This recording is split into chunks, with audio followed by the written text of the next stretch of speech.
us today for this interesting seminar, I hope, and webinar. My name is Joseph Bahout. I'm the director of the Sam Faris Institute for Public Policy and International Affairs at the American University of Beirut, and we're going to talk about a very vivid and very sensitive subject in the Middle East today, namely Turkey. You know that Turkish foreign policy has been through tremendous changes for the last 10 years, if not more. It went from what was called the zero problem policy to something we can call, ironically today, 10,000 problem policy, from good neighborhood policy to a bellicist approach to some actors in the region, a lot of new, we can call it aggressiveness. And what we will try to understand during these minutes, this hour that we will spend together, is what exactly happened to Ankara and how it exactly happened. How did we go from here to there? Is related to Turkey being, let's say, acceding to the role of a regional superpower, or is it mainly tied to one person, President Recep Tayyip Erdogan? Is it tied to national interests as perceived by Ankara, and what are they? How is the West perceiving this new hyperactivism of Turkey in the region? The US, Russia, and other powers like China and etc. And then what exactly is the collision course, if there is any, between Turkey, Europe, and other actors in the Levant, in Lebanon, in Syria, in Libya, and in the East Med area.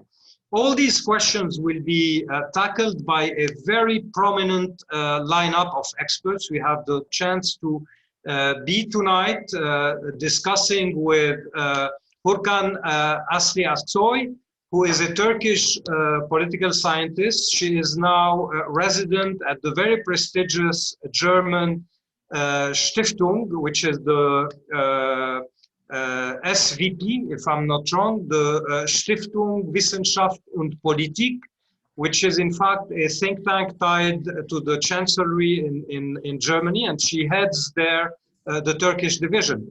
We also have with us Henry Barkey, who's a very prominent and ancient, I would say, expert on Turkey. He is today chairing the international relations department or he is at the international relations department at Lehigh University in Pennsylvania, and he is also a senior scholar at the Council for Foreign Relations. And I think I'm not disclosing anything secret if also I add that Henry has had some official positions on the Turkish file in Washington some years ago. Last but definitely not least, we have also with us Jana Jabour, a compatriot of us in Lebanon. Jana is professor of international relations at St. Joseph University, the Jesuit University in Beirut. She's also an associate researcher and an associate professor at Sciences Po and Syria in Paris. Without further ado, I will give each one of you the floor for 5 to 7 minutes of kickoff remarks. Asli, maybe we'll start with you and try a little bit to understand more granularly what is the mindset in Ankara. Why is Ankara so keen at over-deploying its power abroad? And what are exactly the realms that Ankara perceives as vital for Turkish national interests and vital interests? Thank you, Joseph, first of all, for inviting me to this nice online event. Let me just give a small remark. I'm actually not heading the Department of Turkey, but I'm the deputy head at the Center for Applied Turkish Studies, established or stationed at the SWP. So we are 5 people working on different dimensions of Turkish domestic and international domestic politics and international affairs. To your question, actually, Let me begin first with the regional and international dynamics, why Turkey has been very assertive and confrontational actually. Many experts agree on two explanatory factors: the changing dynamics of the international order and the volatile security situation in the region. As we all know, on the global level, the political and military hegemony of the US is being challenged by the rise of China and Russia and other emerging powers. And within these changing global power structures, Turkey confidently seeks its place. But if we zoom in from international to the regional level, we see not only Turkey actually, but also Saudi Arabia, United Arab Emirates, or Iran assert themselves as regional powers in this midst of the power vacuum caused by the Americans' partial withdrawal. All the mentioned actors actually have militarized their foreign policies. That is, in other words, I mean, Turkey is not the only actor that has militarized its foreign policy or has begun assertive, and they are all actively involved in regional conflicts. So that is to say, the security situation is anyhow highly sensitive. But as you also asked me, what are the domestic factors behind the regional and global factors that Turkey or Ankara is pursuing assertive policies? Let me give you four important factors. First of all, in the latest studies, we always read and we experts read about the growing defense industry. The Turkish defense industry continues to grow steadily. If you look at the last, actually 4 decades, Turkey produces weapons, armored vehicles, above all drones that are used right now in Libya, Syria, and northern Iraq, and lately also in Nagorno-Karabakh. Let me give you some further key data to the defense industry. Turkey has reduced its arms imports from 70 to 30%. That means that Turkey produces more and more indigenously. The Turkish military industry grew from $1 billion in 2002 up to 11 billion in 2020. And the military expenditure has increased from 1.8% of the GDP in 2015 up to 2.7% in 2019. So we see not only growing industry, but also increased military expenditure. And according to the latest studies, Turkey is the 14th largest defense exporter. So you see, this is one point why Turkey can assert in different conflicts.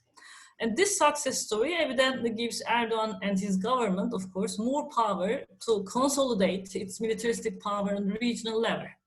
The second factor is, of course, the shift to presidential system. The concentration of executive power in Erdogan's hands has been accompanied by the personalization and deinstitutionalization of foreign policy.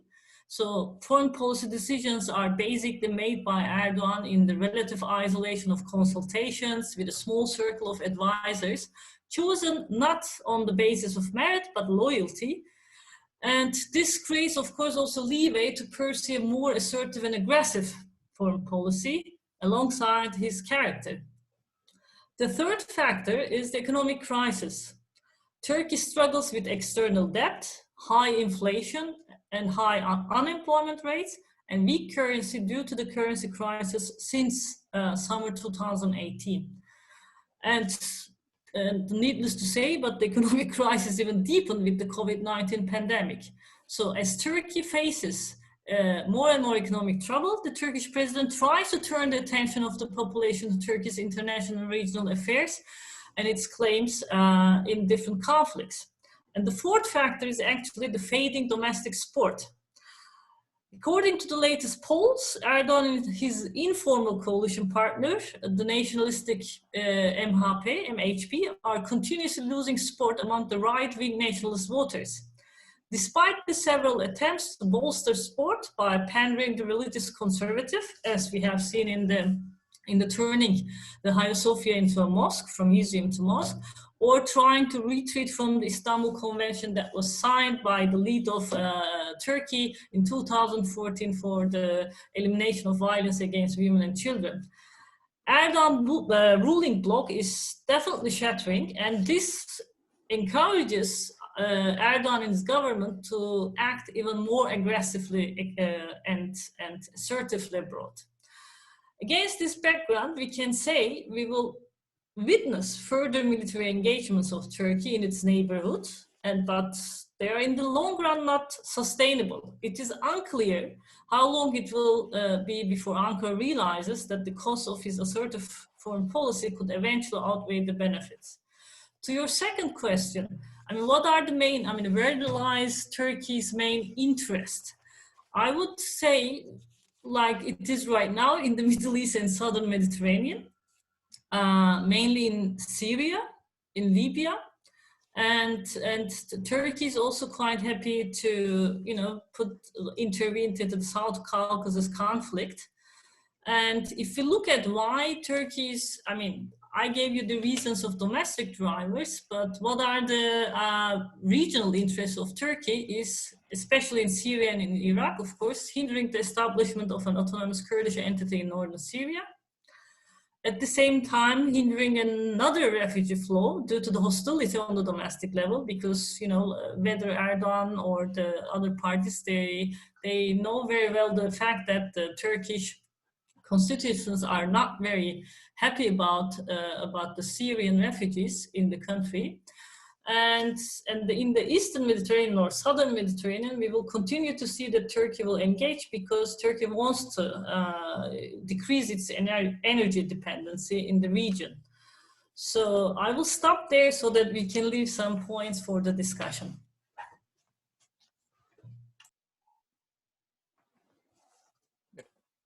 Unmute yourself, Joseph. No, thank you, Asli.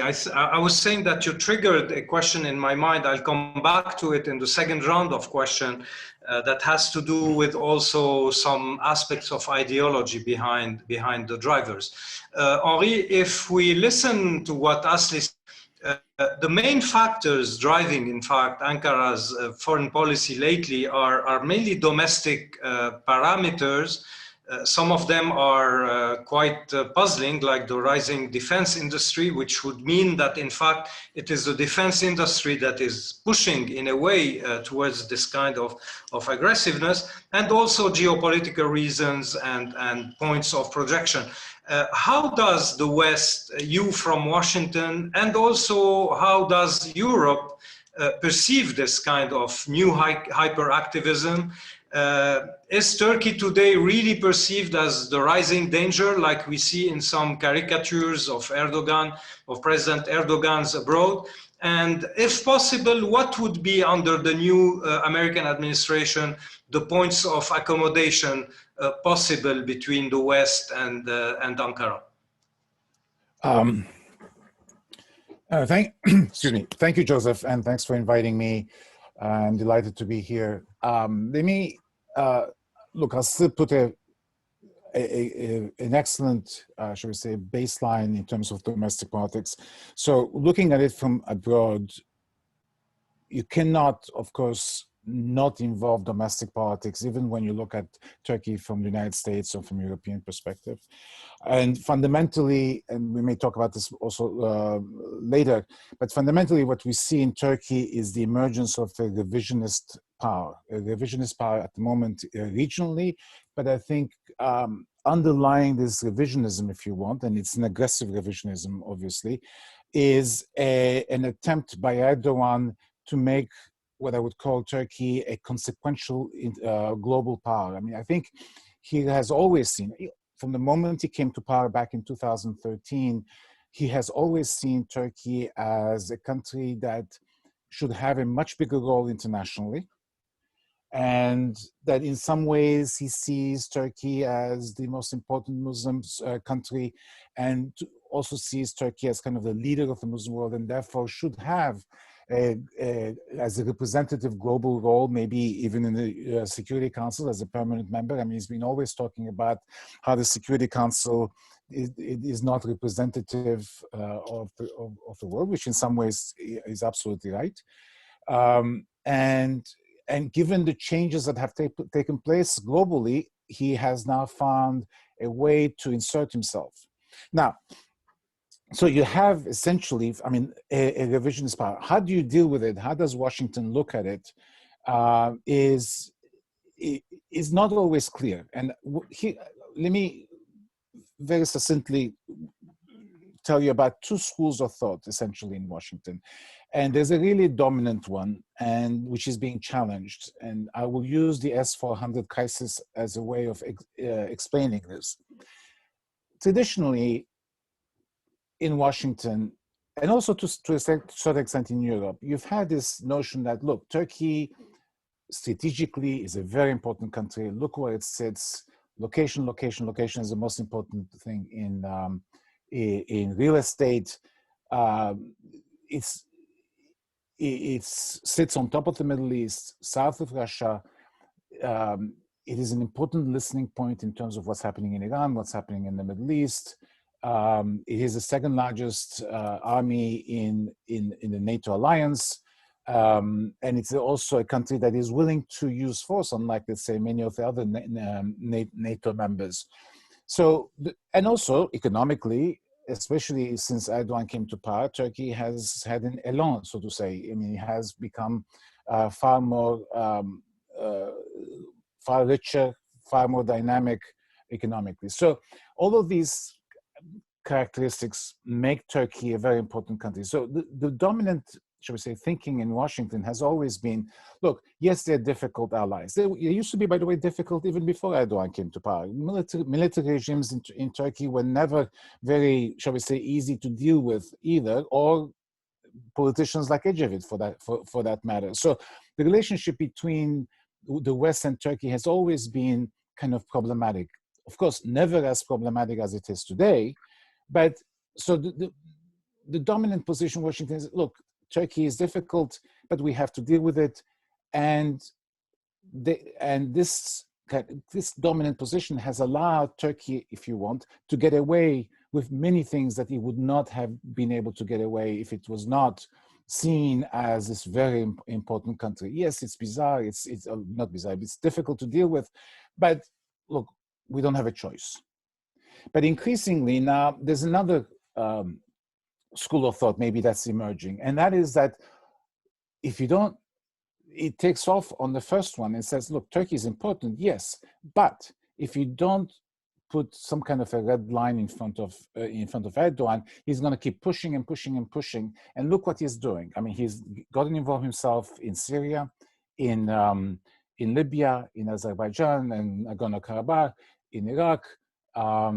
It is the Eastern Med, and in all of these things, it is taking not only a fairly aggressive stand.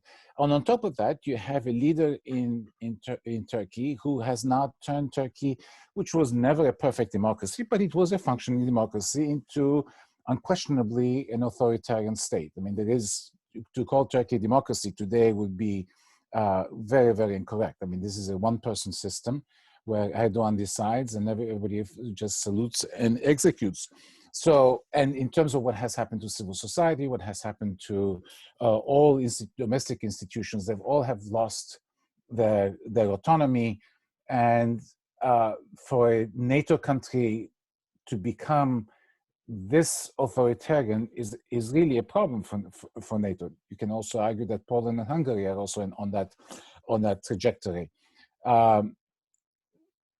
So the second school essentially says, enough is enough, we have to push, because otherwise we're going to regret, because Turkey can become far more revisionist and we can end up with really severe problems. Imagine, for instance, in the Eastern Med, if there was a conflagration between Greece and Turkey, two NATO members, right? Accidents happen. There was a collision between two naval ships, a Greek and a Turkish one, some time ago. There was almost an accident between a French naval vessel and a Turkish naval vessel off the coast of Libya. So unless you kind of start telling Erdogan that enough is enough, he will push. Now, I want to use the S-400 example as an interesting emblematic issue. Now, you know, the Turks bought these S-400 missiles from Russia. They are incompatible with NATO equipment, and Turkey is part of the NATO defense infrastructure. So everything that is bought has to somehow be part of, especially in terms of missile defense and anti-aircraft. Turkey was told that the S-400s were not compatible. Not only that, that they would endanger the multi-trillion-dollar F-35 program, of which Turkey was an important part. And Turkey was not only going to buy 100 F-35s, but Turkey already had started manufacturing parts for the F-35. So it was a huge, I would say, manufacturing component. And Turkey was going to become a hub for the servicing of many F-35s that were going to be in Europe, whether it's Italy or other NATO members. So Turkey was going to make billions of dollars in export revenue and gain employment and technology transfer. So when they decided to buy the S-400s, they were told in no certain terms that the F-35 program in all its aspects and the S-400s are not compatible, and they would lose the F-35 if they went ahead. This was crystal clear, and yet Erdogan took that decision to go with the S-400s. We can also can talk about why he decided to do the S-400s. It has to do with domestic issues and lack of trust and so on and so forth. But I also think that he decided to gamble because he thought that, you know, the Americans and NATO will ultimately reason with him and come, you know, halfway or accept the S-400s because Turkey is too important. We cannot do without Turkey, right? And I think he got a shock when he was kicked out of the F-35 program, right? And it is a huge loss for Turkey. I mean, I also talked about the growing defense industry. Turkey was going to get a great deal of technology transfer, not to mention direct manufacturing, right? None of which, it does not get any of that stuff from the Russian S-400s, right? And he also Erdogan allowed Russia and Putin to play and to create a division between a major NATO country and the rest of the alliance, right? So for America, this is really a step too far.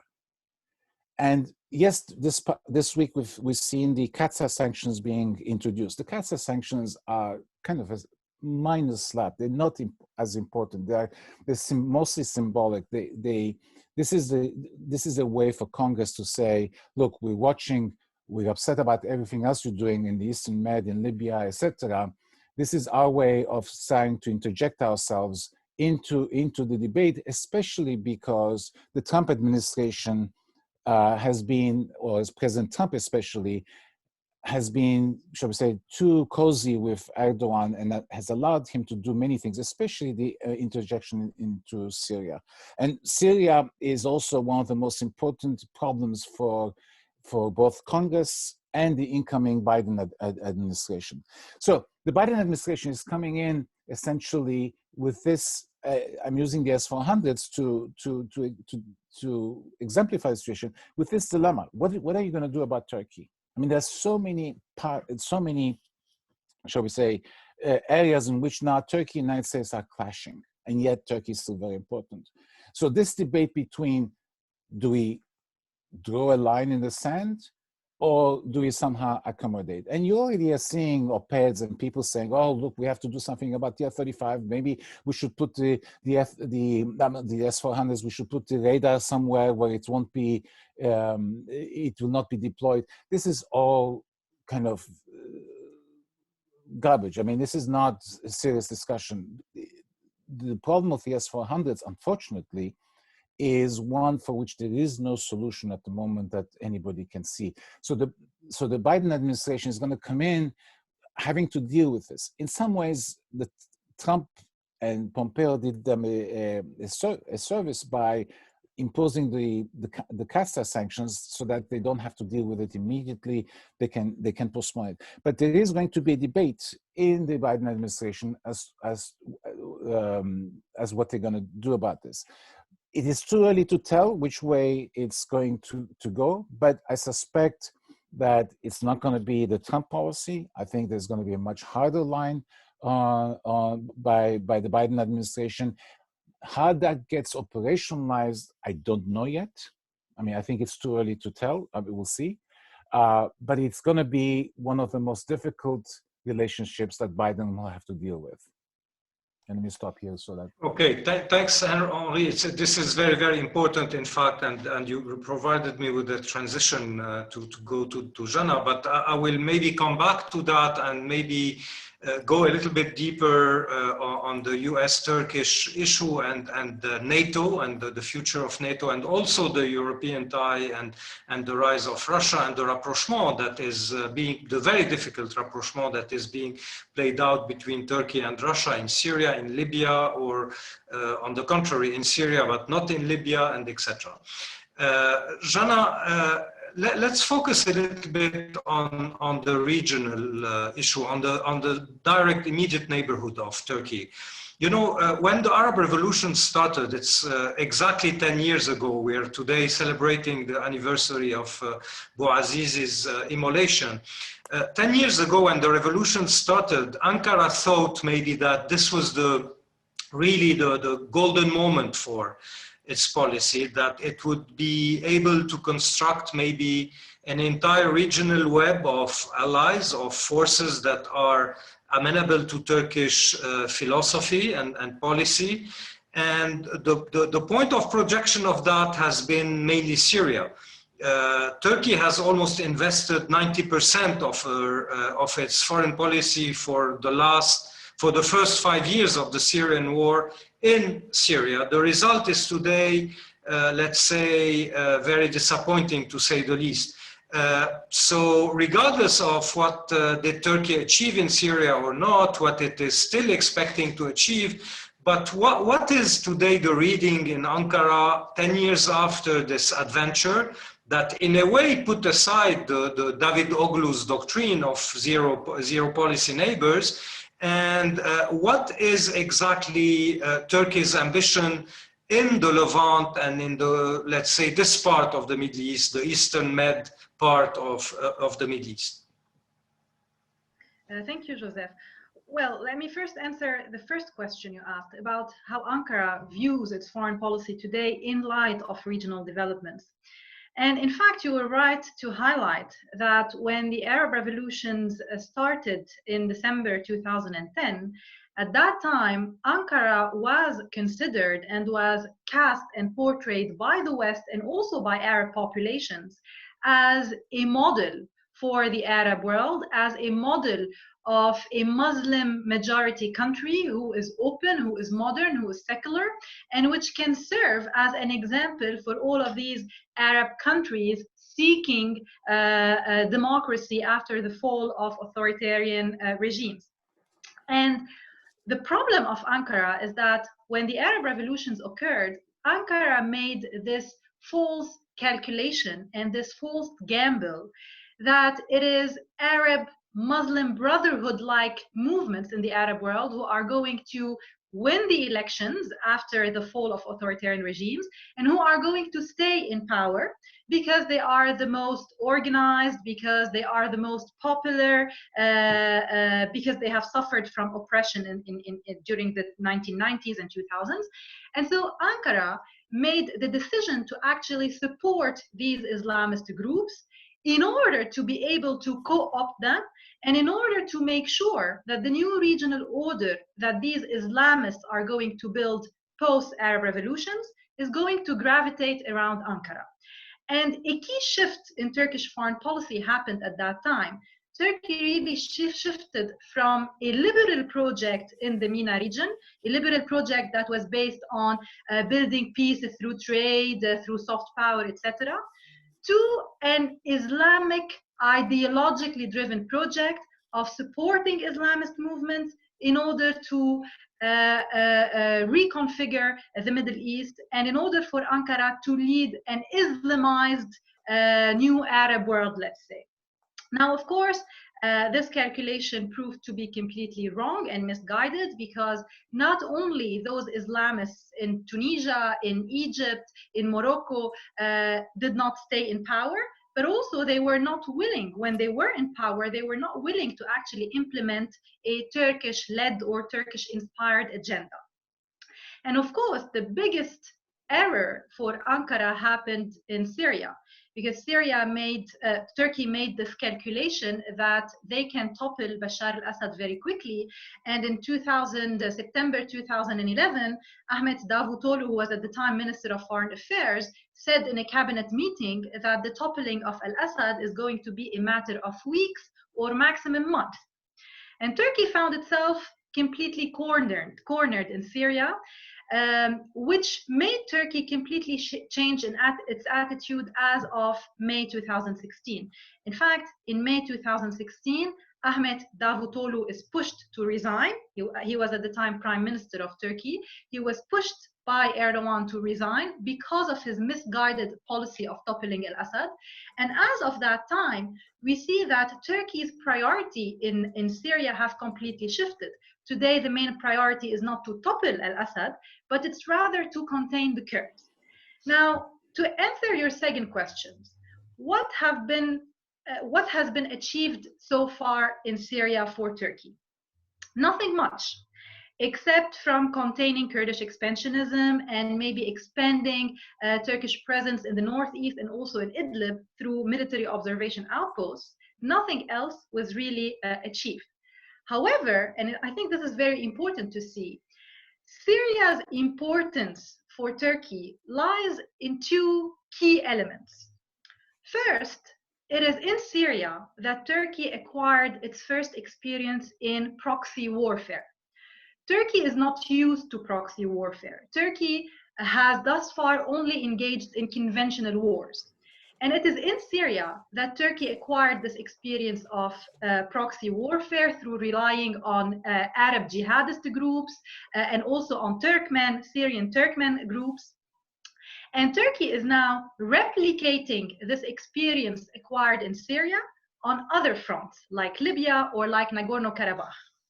And what's interesting to see is that proxy warfare is a very cost-effective way for Turkey to advance its interest on several fronts, while at the same time avoiding any risk of military overstretch. Now, of course, on the long term, these proxies might turn against Turkey. But I mean, so far, Turkey has been playing on time. And second importance of Syria for Turkey is that Turkey is really intent on using Syria as a trump card in its negotiations with Russia, and as an instrument for a great bargain with Russia over the future of the region. And if we just look at latest events, it's quite interesting to compare the evolution of the Nagorno-Karabakh issue and the latest evolutions on the Idlib front. In fact, as soon as Putin gave up on Nagorno-Karabakh and adopted a flexible attitude and gave concessions to Turkey on Nagorno-Karabakh, we witnessed immediately a gradual dismantlement of Turkish military outposts in Syria, which means that Syria is used as a means for a give and take between Turkey and Russia, and as a mean for negotiations about the future of the region.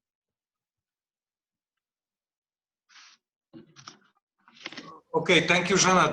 Your conclusion is really thrilling, because it also gives me some additional questions. I'll come back to you about them in a moment, but let me take again the same turn, the same round of speakers, and get back to Asli with a question. Asli, you mentioned, as I said, the domestic drivers behind Ankara's policy, and also the geopolitical, let's say, interests and focuses. As Jana said in the beginning of her intervention, all this 10 years ago was driven by maybe an ambition by Turkey to become the godfather of the Islam. Let's call them the liberal Islamist movement in the region, not the radical ones, But then this was proven wrong. But at the same time, Ankara's policy, or at least Erdogan's discourse, has increasingly shifted towards more Islamization, and at least symbolically, which is a paradox. How far can we infer an ideological, let's say, character or parameter behind Turkish foreign policy? And this leads me to another question. What remains of the classical AKP? I mean, the party. What are today the cleavages inside it? Is it split along the line or the divide line of more or less Islamism, etc.? What is the role of the Gül, the contenders of Erdogan inside? And what is the viability, as you yourself said, what is the viability of this policy in the long run? Okay. Yeah, thank you. I mean, I always try to avoid the question of ideology, because ideology gives you very easy answers. But now coming back, and I'm now confronted with the question, and I'm saying, I mean, Erdogan and his government and AKP, they have been in power for 18 years, and we all know that it's an Islamist party and so, but if you look at from the domestic perspective, actually, you see not more Islamization in foreign policy, you see maybe in domestic policy, but again, turning to a more nationalistic approach. So, Jana, you said, of course, that was at the beginning during the Davutoğlu term, because Davutoğlu has his own, idealistic world, but he lost, and he has been really excluded from the power circle and has established his own party last year. But that means, of course, that Erdogan needed other allies that I briefly mentioned in my input, that the nationalist party, the ultra-nationalists MHP, and also there is one smaller party. They are also nationalists, but they call themselves right now Motherland's Party. they come historically from leftist politics. So, but they underline nationalistic claims in foreign policy. That means the most important line of foreign policy is kind of the Turkish leadership. I underline the word Turkish leadership in the Muslim majority world. I would say, rather than Islamized foreign policy, a nationalistic Turkish leadership in the Muslim majority world. And we do not only see this in Syria, Libya, and like I mean, Turkey is also against al-Sisi in Egypt, and hosting Muslim Brotherhood leaders in Istanbul and Ankara, so on and so forth. But we also see in Turkey's approach towards Europe, like the latest tensions between the French president and Erdogan, like using kind of Islamophobia and so on and so forth. So you see that the government and president is instrumentalizing this, Islamic ideology, but pursuing very nationalistic foreign policy. Henry briefly also talked about it. It was not different under the other leadership, under the, like when Turkey was ruled by the military government or the staunchly secularist parties. So they had this nationalist foreign policy. That is kind of, like returning back to the initial. How do you say that? It comes to my mouth. The main drivers of Turkish traditional foreign policy. And one other counter argument of being AKP or pursuing AKP Islamic foreign policy is: did we ever hear about the Uyghur problem in the latest years from Erdogan? No.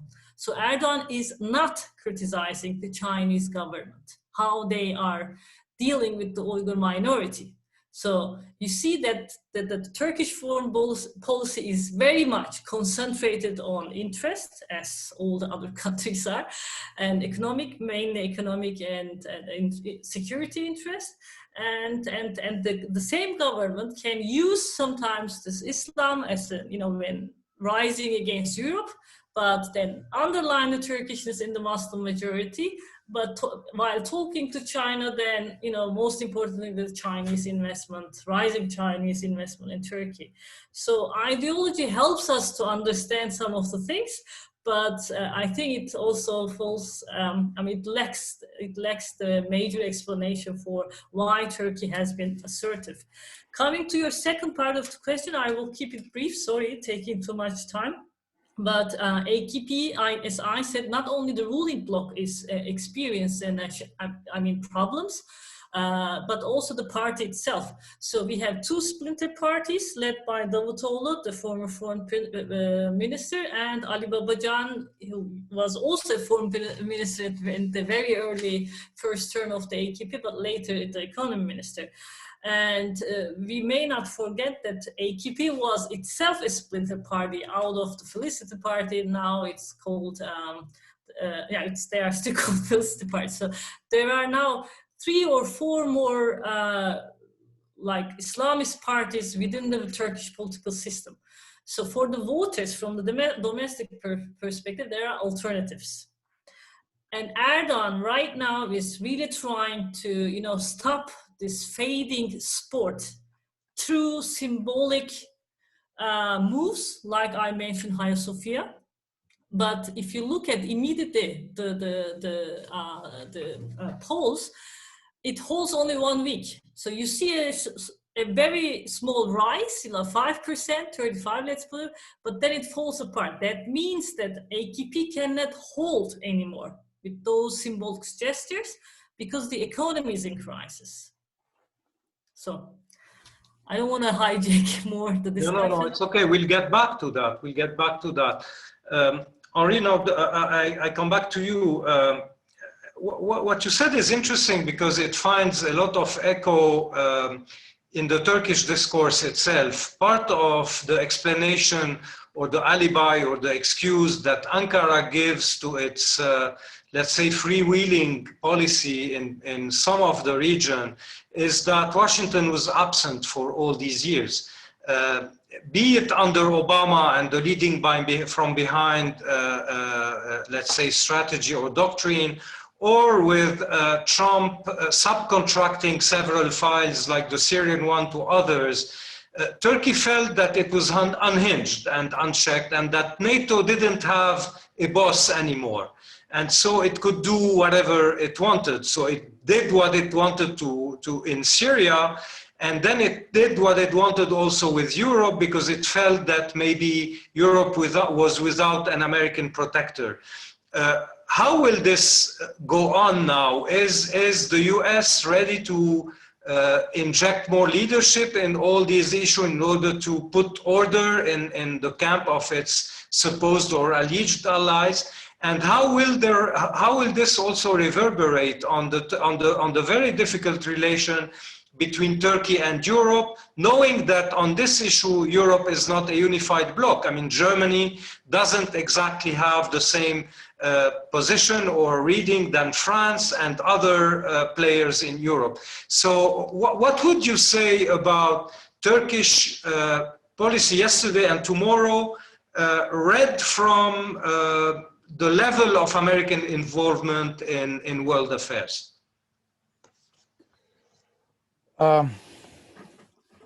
It's a tough question. Look, first of all, let me just start with the end. I mean, there's no question that the Biden administration is going to repair its relationship with Europe. I mean, has said that as its first priority. And so you will have a great deal more of dialogue between Europe and the Biden administration on all these issues, including Turkey. And we can see in the Secretary of State designate Tony Blinken, somebody who's a committed Europeanist. And so these are going to be important issues. Besides, Biden himself, every time you listen to him speak, he talks about essentially bringing back the United States into world politics, because the perception is that the United States essentially pulled out. And you can also explain Macron's policies in the Eastern Med as a reaction to the absence of the United States. Somebody had to essentially support the Greeks and the Cypriots and stand up to the Turks, since the Americans were not doing it. He took it, I mean, as the only other major naval power in the Mediterranean, he took it upon himself. Usually you would expect the United States to play not necessarily a kind of an aggressive role, but at least a diplomatic role, and to contain the, so United States, if you want, is gonna come back. However, remember, we are facing very unusual times, right? COVID being the most important one. Yes, Biden is going to take some symbolic actions like getting back into the Paris Accords and so on and so forth. But there are serious issues that will take time to figure out. I suspect on the question of Turkey, that just Turkey-American relationship, I think it will sink in, and the Turks will understand. It may take them a year or two to figure out that the mistake they made with the S-400s is going to cost them a great deal. Because, look, the Greeks, the Israelis, the UAE are all going to get F-35s, right? The Turks have an ailing F-16 fleet that is becoming obsolete. Considering how important, shall we say, the exercise of the projection of power is to Erdogan, that's going to become, shall we say, a problem for him. So I think the best thing for maybe to some extent for the Biden administration is to let the Turks come to their senses on their own and try to figure out a solution on their own to the S-400s. I don't know what the solution is going to be, but so that's the one issue. But the issue, the other issue that's going to, I think, going to take precedence almost is Syria. For two reasons. A, because look, this war in Syria, the civil war has gone on long enough. It's time to start thinking about ending it and figuring out a way to end this misery. And also the refugee crisis is a dagger launched at the heart of both Turkey and Europe. But more importantly, Daesh has not been defeated. As much as Trump says, yes, we've defeated Daesh, we haven't. There's 10,000 Daesh fighters in northern Syria and Iraq, and they're organizing every day. And the only people who have essentially taken them on are the Syrian Kurds. And yes, they are an offshoot of the PKK, unquestionably. But we are seeing now even voices, Jim Jeffries came out yesterday, I think, saying the Biden administration will have to deal with the YPG and, in other words, with the PKK, because, look, the Turks refused to take on Daesh back in 2014, and that's why Obama turned to the Syrian Kurds, and the Syrian Kurds are no longer in shape to fight Daesh, maintain all these huge prison camps where they had 60 to 90,000 Daesh prisoners and families, and also confront the Turks who have now entered Syria and control the security belt. And there's always a fear that the Turks will do another intervention in Syria. So one of the things I expect will happen is that you will see a recommitment on the part of the Biden administration to fighting Daesh in Syria with the YPG, and bring more support, maybe even more troops into northern Syria, right? And that, of course, is for the Turks a red line, because the Turks are terrified that at the end of the day, when Syria stops being in a civil war, that the Kurds are going to get what the Iraqi Kurds got. Maybe not a federation, but some kind of autonomous zone, a recognition of the Kurdish identity. So you have it in northern Iraq. If you have it in Syria, who's next, right? And that's the fear that's driving. And also, it's also driving the domestic Turkish policy of going against the Kurdish political party, and they're talking about banning the Kurdish political party. Its leader has been in jail now for 4 years, right? Leaders, I should say. So on so many issues, there's going to be a major confrontation, but Syria may become the issue that kind of blows everything up. Thanks so much, because you allow me to get back to Jana on a very proper issue now. Jana, let's zoom in on Syria and Lebanon more specifically. I was very interested in what you said before. You said that one of the products or the consequences of Turkish policy in Syria was that it allowed it to sit with Russia and prepare for a platform of negotiation about all issues of the region with Russia, which is a growing power. But also, if you see, Turkey is also sitting with Iran in Russia and Syria and negotiating with it. You have the only political format that is today relevant in Syria is the Astana format, where you have Syria, you have Turkey, Russia and Iran. So you perceive, and I think you're completely right, that Turkey is preparing for a future negotiation with rising power in the region, Russia and Iran foremost in Syria.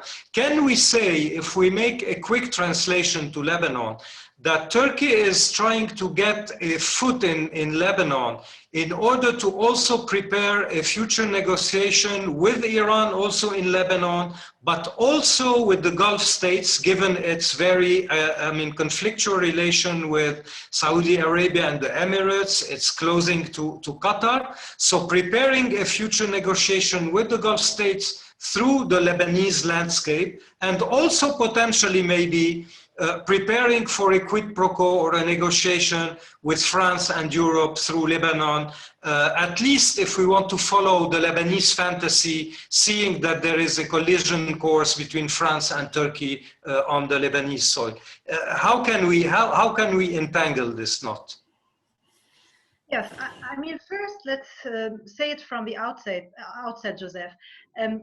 Turkey has strategic interests in Lebanon, which can broadly be summarized as follows. First of all, containing Iran, containing Shia influence and Shia expansionism in Lebanon through Hezbollah. Second strategic interest is to secure energy interests, in particular those recently discovered oil and gas resources in the East Med. And third strategic interest is to expand Turkey's economic and political influence and presence in Lebanon, in particular through building solid relations with the Sunni community here.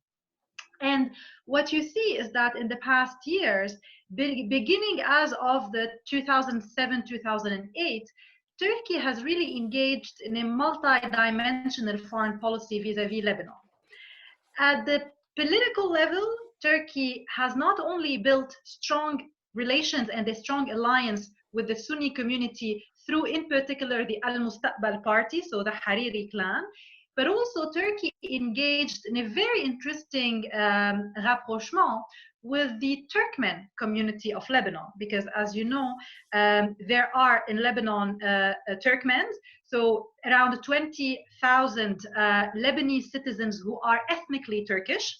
They are mainly located in the Baalbek region, but also in northern Lebanon, in the villages of Qwaishra and Aidamoun. And Turkey actually sought a rapprochement for the first time in the history of Turkey. Turkey really sought this rapprochement with the Turkmens of Lebanon with the objective of co-opting them and using them as a means to expand Turkish influence in Lebanon. And in particular, for example, Turkey granted scholarships for Turkmen students, built all sorts of hospitals and schools in the villages and the cities inhabited by Turkmens. And Turkey became so much popular among the Turkmen community that in the 2018 presidential elections in Turkey, 96% of the Turkmens of Lebanon voted in favor of Recep Tayyip Erdogan, which was the biggest score he got from votes cast abroad. Also at the economic level, Turkey very much invested in Lebanon, signed a free trade agreement in Lebanon, and quite ironically, in 2010, just on the eve of the Arab revolutions, Recep Tayyip Erdogan, who was prime minister at that time, was in an official visit to Beirut, and he announced from Beirut the establishment of a Schengen space. Schengen echoing Schengen space, which is a space of free circulation of goods and people in the Levant region, so Bilad al-Sham, hence the name Schengen. And last but not least, I think Turkey has heavily invested in terms of soft power in Lebanon by exporting soap operas, the Turkish musalsalat that are invading screens, by also granting scholarships to students, and by rehabilitating Ottoman heritage in Lebanon. Now, of course, these actions and initiatives have raised the profile and visibility and influence of Turkey in Lebanon. Yet, that being said, I would make two important comments and observations. The first one is that Turkey's influence and popularity in Lebanon remains limited to the Sunni community. The Sunni community who really sees in Turkey a Sunni majority powerful country that is able to counter Iran and Shia expansionism in Lebanon and in the region. However, when it comes to other communities like the Christians, the Shias, or simply the Sunni liberals, or the Armenian community of Lebanon, of course, they have very negative perceptions of Turkey's involvement in their country. Second key observation I would make, and that would directly answer your question, despite having strategic interest in Lebanon, Turkey has thus far failed to formulate a clear agenda and a clear action plan and a clear strategy, long-term strategy for Lebanon. And I think that Turkish foreign policy in Lebanon is more reactive than active. It really reacts to events and to evolutions on the ground instead of shaping those events.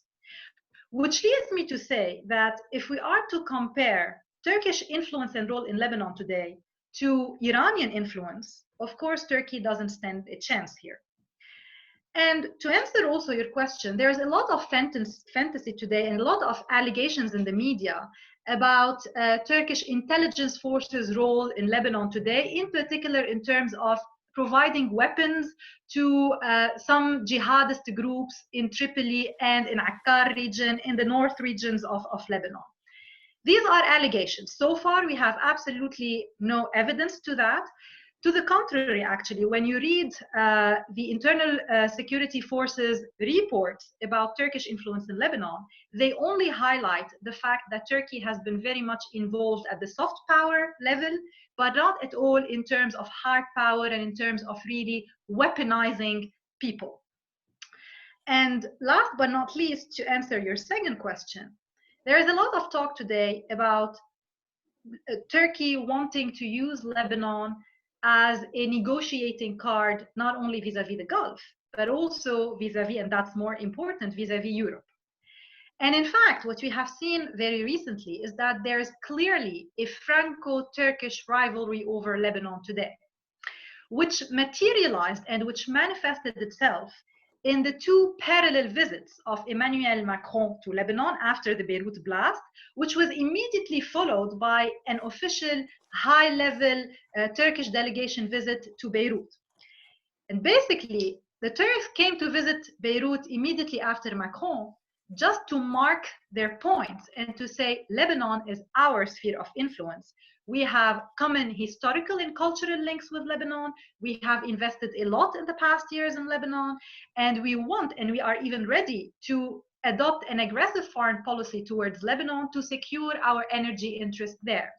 So obviously, there is a clear message that was sent to Macron that your newfound interest in Lebanon is not welcome, and we are ready to defend what is ours, no matter what the cost is.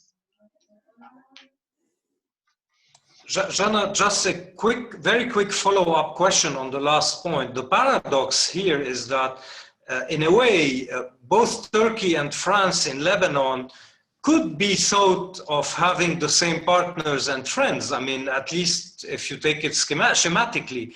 So how do you explain this kind of schism in the perception, in the popular perception in Lebanon? In fact, if we take a micro level of analysis, you see that Turkey in the past few years has only allied itself with the Sunnis, whereas the French, and in particular Emmanuel Macron's administration, sees the Christians of Lebanon as its own protégé. Now, beyond who's partnering with who in Lebanon, the fact is that at the macro level of analysis, both France and Lebanon are competing for the energy resources found in the Mediterranean and that would be possibly found on the shores of Lebanon. And France is capitalizing on its past historical relations and soft power with Lebanon to actually secure a place for itself in Lebanon energy politics. And actually, one of the main reasons for this visit of Emmanuel Macron to Lebanon after the blast was to push for a role for Total company in Lebanon in the exploration, the potential exploration activities for oil and gas. So at the macro level of analysis, yes, they might partner with the same people. However, they are competing about who's going to secure their energy interests first. Okay, thank you so much. Now we have 15 minutes left. We answered most of the questions we received. I would like to play a last round of game with you three and ask you the three same questions quickly and try to answer them quite briefly. The questions are the following. First, has Turkey's expansion reached its limit or not yet? I mean, overstretching, whatever you want, domestic reasons, etc. Second, would it, in the light of what mainly Henri has said and what you just said, Jana, Turkey would drift further away from the West and towards other partners globally, Russia, China, and etc.? And third question and last question, what would happen or how would Turkey react in the coming years in case of US-Iran deal rejuvenated or US-Iran deal unattained? What would be Turkey's behavior in the coming years? Let's start with you, Asli. These are very big, wide questions, but Turkey's expansions, did it reach its limit?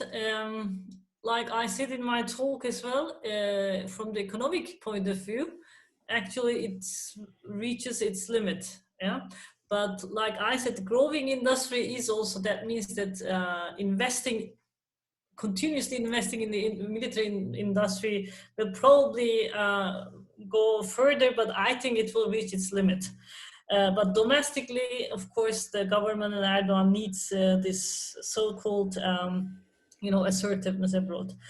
Turkey drifts further away towards Russia and China. I think if you look at, like what Jana also said, in Syria and then Turkey's involvement in Nagorno-Karabakh, I think Turkey, historically, this is also what the Ottoman Empire has done, play within the different superpowers. I think, with the Biden administration approaching, so Turkey will probably first say, let me give the chance of constraining Russia and Libya, and then they will say in Syria, they will deal with the US if it goes, but if that happens, what Henry said, that, Biden administration openly works with YPG, so then the Turks will go to Russians.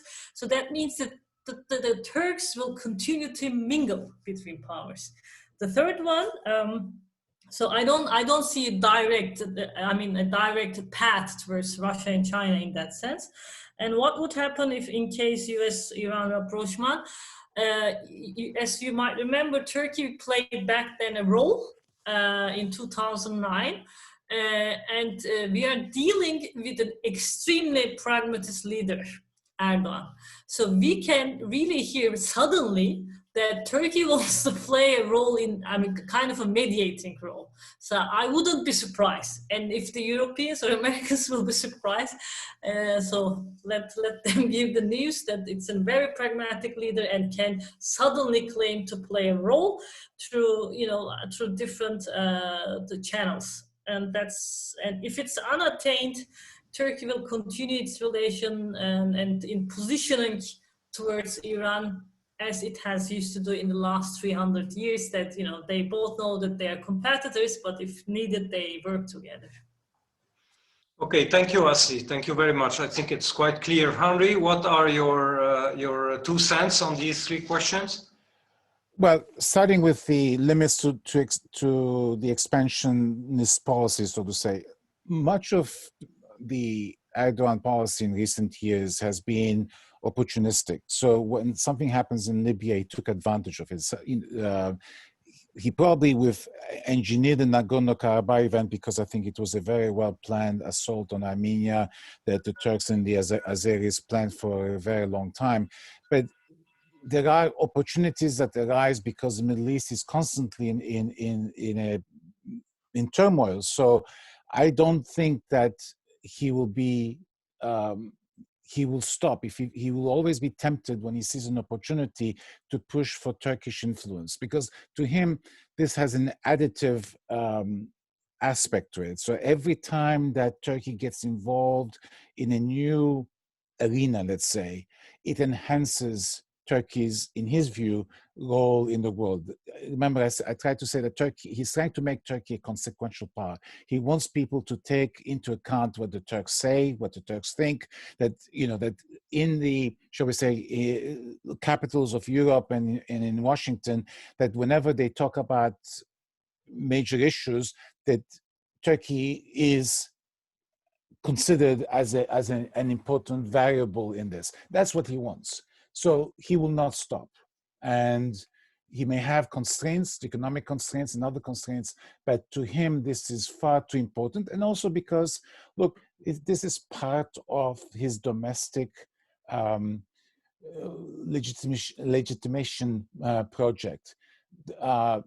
The way the Turkish press, which is 90% controlled by him, reacts to all of these events is that Turkey is going from one victory to another. I mean, and therefore, this is how he tries to, he's selling his administration. As to whether or not Turkey would move towards Russia or China, look, what makes Turkey an important country is its membership in NATO, right? NATO is what gives Turkey the oomph, if you want, the backbone, right? Turkey without NATO would be just another country.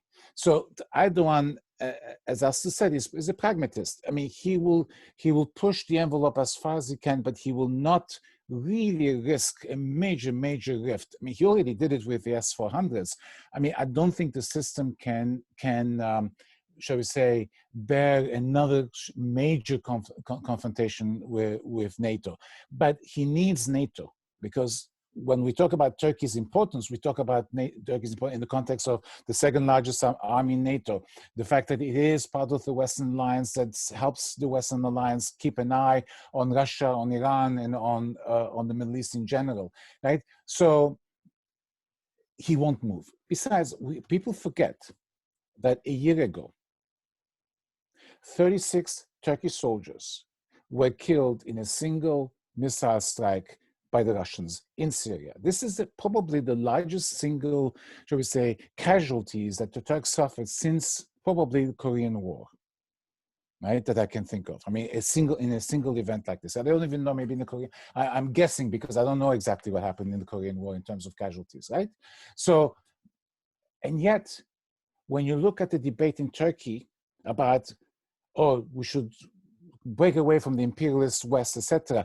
And what? To align yourself with a power that essentially, just like that, killed 36 of your soldiers? I mean, at some point, there will be, there has to be an accounting for that. I mean, it's not, people won't necessarily forget it that easily.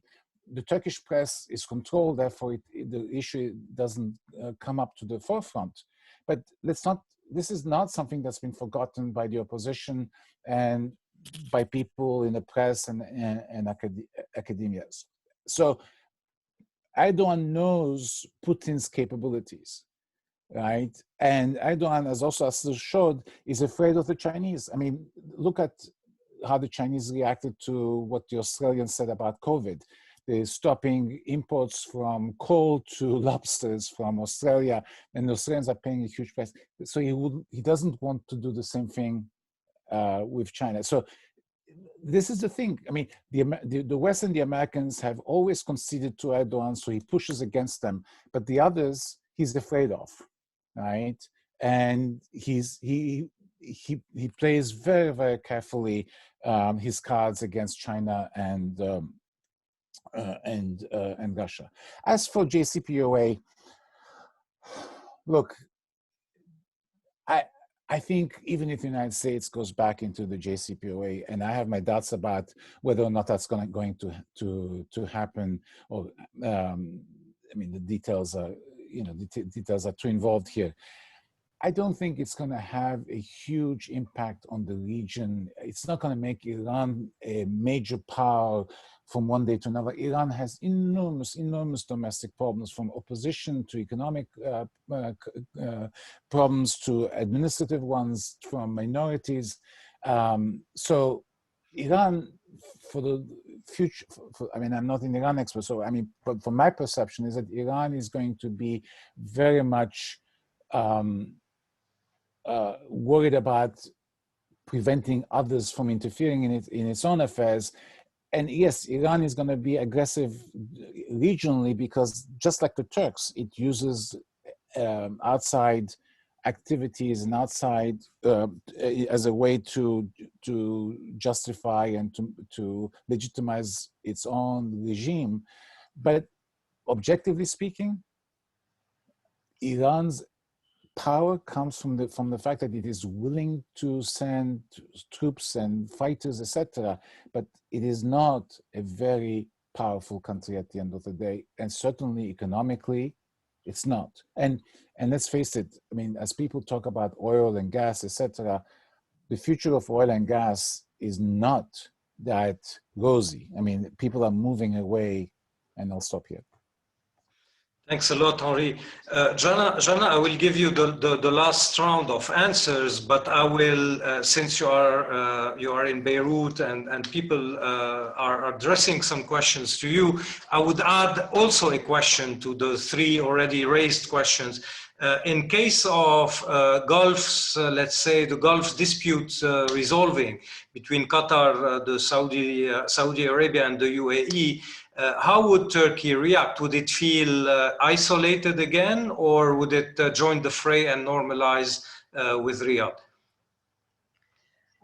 Okay, Joseph. So to answer the first three questions very, very quickly, has Turkey's expansionism reached its limits? I think Turkish expansionism is absolutely unsustainable on the long term due to economic reasons, as Asli and Henry highlighted, and also due to the human cost that this generates. Turkey cannot have many soldiers deployed on too many fronts very often. And on the long term.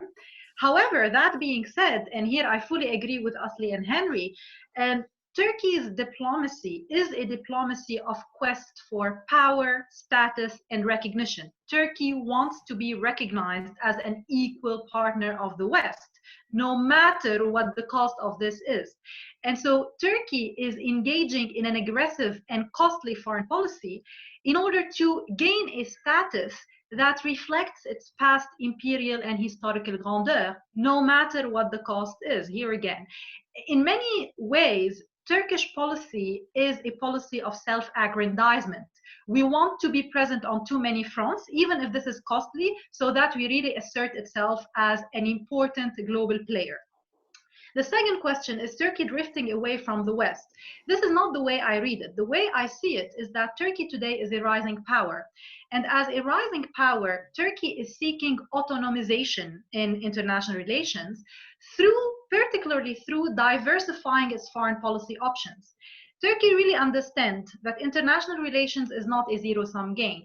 And so in my view, what Turkey is doing is simply to build tactical, short-term, transactional partnerships with various actors of the international systems to defend its X or Y or Z interests. But here again, Turkey knows perfectly that it has absolutely no strategic alternative to the West and to its Western affiliations, that Iran and Russia or China cannot offer a credible alternative to NATO. Turkey is simply trying to use this rapprochement with Russia and Iran or China to put some pressure on the West. That, look, if you don't recognize me, I have other alternatives. A third question, what would happen if there's a deal negotiated between Iran and the US? Here also, I fully agree with Asli and Henry that after all, Erdogan is a big pragmatist, and he shifts and adapts his foreign policy to the evolutions that he sees in international affairs. And he can, here again, position himself as a credible mediator, given also that he has managed in the past years to maintain good transactional relations with Iran, and he is very positively perceived in Tehran. Last question around about what happens if the Gulf dispute is solved. Would Turkey feel isolated? I think that Turkey, because it would feel isolated, it would take an aggressive foreign policy, but a very smart one, which is a policy of rapprochement with Saudi Arabia. Turkey would save her back at the last minute by really engaging in a sort of normalization with Saudi Arabia, even though behind the scenes, of course, this Saudi-Turkish rivalry over regional leadership will always be present. Not only a rivalry over regional leadership, but also a rivalry over who is more legitimate to lead the Islamic Ummah. And what is the most feasible model for the Arab world? Is it the Islamist model, the Turkish model, which is more liberal, more open, or is it the Wahhabi model projected by Saudi Arabia? So here's the question for the future, but I'm sure that despite this rivalry, there would be, at some point in time, a real rapprochement between Riyadh and Ankara.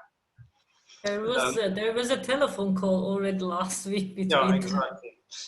We haven't mentioned a last, something that would have been interesting, but the time is running out. It's the convergence of everyone towards Israel now. I mean, the Gulf states, and lately also a heating up of the relation between Ankara and Israel. I think that Turkey has sent a new ambassador to Jerusalem, who's a personal friend of President Erdogan, and who seemingly is a political appointee that is charged of playing the role of repatching up the relation. So this will be interesting to observe. On your last observation, Jana, I think it's a good way to end such a webinar, where in 2020, saying bye to 2020, it's almost 1 century after the collapse of the caliphate. And it's very ironic and interesting to see that Saudi Arabia and Turkey are again contesting and competing about or around, let's say, who's the Islamic new caliph in the 21st century. It's very interesting to finish on that note. Look, I think that it's frustrating because we could have gone on and on with such a conversation that I think was very rich and interesting. I can't but thank you enough in the name of IFI and AUB. You really provided us with very valuable insights. I hope that we will be able to do more exercises like that presentially, as we say now, face to face. I would be really glad, and IFI would be really glad to welcome you in Beirut as soon as possible. I wish all of you and our audience also good holidays, a good end of year holidays, and a happy new year to come despite everything. Thank you very much, and see you soon. Hopefully. Thank you again. Thank you. Thank you. Thank you. Bye-bye. Bye-bye.